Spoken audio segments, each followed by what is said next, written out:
Hi everybody, it's Tati here, and I just wanted to record a really quick video about a really important central question for anyone who is trying to heal from any sort of wounds, or even if you didn't grow up in an environment with a narcissist. This is probably something that you have an issue with, because this is something that we as a society have an issue with, okay? So what is the issue? We're commonly taught that there are specific steps that you have to take in order to be an adult, in order to live your life, in order to be accepted. So we have all these goals, you know, we want to buy the car, we want to get married, we want to have kids, we want to do this, we want to do that. And frequently we arrive at those goals, we achieve them, and we find that we are still completely unhappy. So obviously something went wrong somewhere along the way. Either the goal wasn't compatible with what we really wanted, or we didn't know what we wanted, who we are.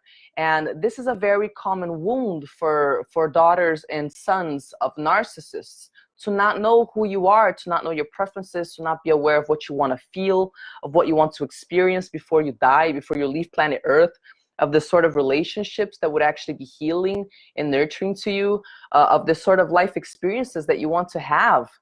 So we don't know, the sensation of having our self stolen from us, unfortunately, is a very common sensation for daughters and sons of narcissistic parents. So my whole idea here is, what if we did the opposite? What if, instead of asking ourselves, what goals do I want to achieve? What if we started using our internal guidance system in a much more simple, practical, actionable way? So let's invert that order, that sequence of things. Let's do the last thing first and the first thing last. So let's not think about the goal first, and then not even worry about the sensations that that goal is going to generate in us, the physiological responses, the emotional responses. Oftentimes, when you observe everything that you feel as you're trying to achieve a goal, you find that you're full of resentment, you know, that you're exhausted, you're overwhelmed, you're not even aligned, there's something that's off, and you can't even put your finger on it.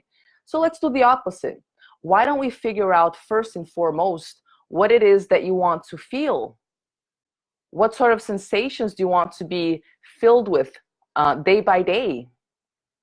And are the things that you're doing, the people that are in your life, in your daily activities, in your daily thoughts, in your daily actions, are they generating those sensations? This becomes a great parameter for you to use every time you're going to choose whether you will continue investing in something or whether you're going to abandon it, because it really simplifies reality.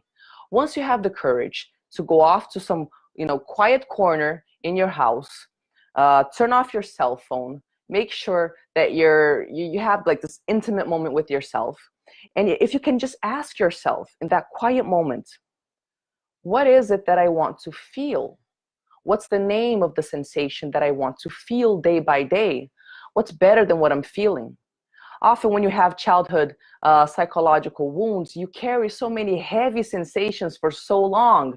You carry resentment and guilt and anger and just tremendous fear and anguish and all sorts of really heavy emotions. And we never ask ourselves, if this isn't what I want to feel, what is it that I want to feel?